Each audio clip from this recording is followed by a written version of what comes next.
Thank you, Gene. Thank you very much. And thanks to everyone from Medco for inviting me and making me part of this fantastic event.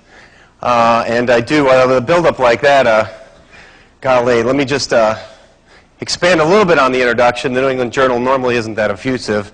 That reading was. Just to expand a little bit on my background, I am technically a medical economist. It's what I do every day for a living.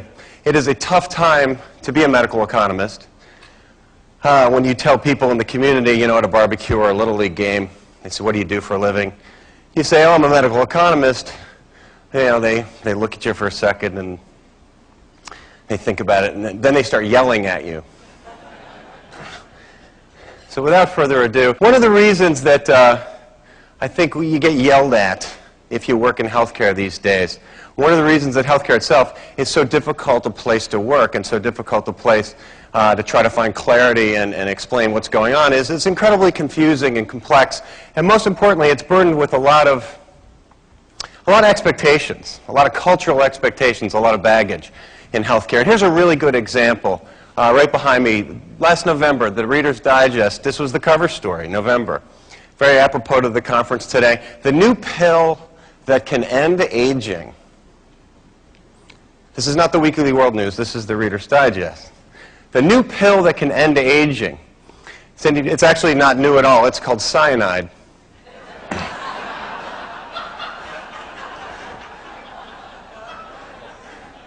The good news is it's actually available in generic form. You can get a great deal on it from Canada. They sell a lot of it up there. The new pill, this is what the typical American confronts when they confront the healthcare system. And this is what doctors and people in health plans and people in pharmacies have to deal with every day. It is a society of people who believe this is possible. And we have not a lot of reasons not to believe it, because every day you do open the newspaper, there are miracles. There are incredible things that we're accomplishing in medicine, almost despite the complexity of healthcare. We're doing some absolutely astounding things. And as a result, people have come to not just expect these miracles, but to take them completely for granted. And even worse, have the expectation that they're free. And that's a big problem. It's a problem for everyone in this room. And this is really the job of managed care all along. The job of managed care all along has been, and managed care really was an experiment that got started in earnest in the late 80s and is just now sort of grinding into its next phase. And basically that experiment was one of cultural re-education. To culturally re-educate people and say, look, you know, not everything is a miracle, not everything works perfectly, not everything is appropriate, and not everything is free. And managed care's very tough job was to come along and say, look, we've got to change expectations culturally. Tough, tough job.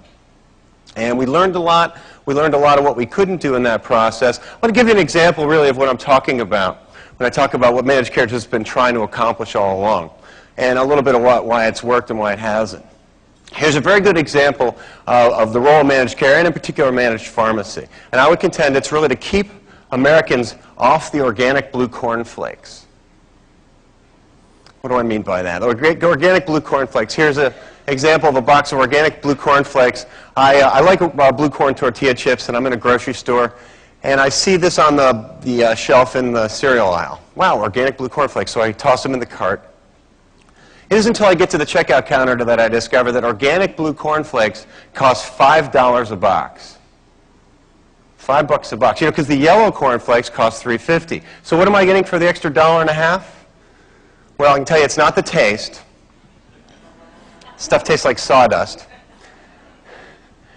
No, it's actually written right on the cover of the box of the cereal itself, right under the word flakes. I don't think you can read it from your seat, so I'll read it for you. It says, made from the blue corn that the Hopi ate for strength. Ooh, the Hopi.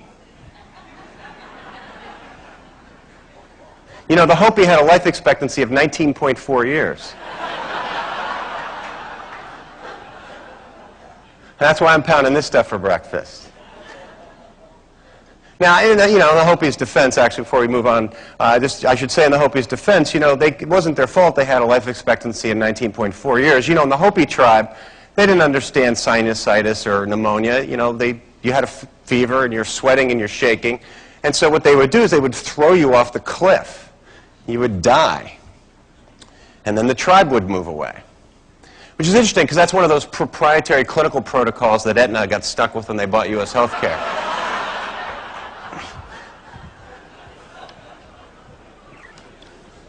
So can anybody think of any examples of organic blue cornflakes in the U.S. healthcare system? In the pharmacy, in particular? How about elsewhere? How about in procedures? How about, well, here's an example. How about the recreational MRI? I wish I were kidding. The recreational MRI. Here's a business that came out of nowhere in the last 5 years. It's now about a $500 million a year business, and it gives perfectly healthy people access to full-body MRIs, full-body scans. They're totally asymptomatic. They're completely healthy.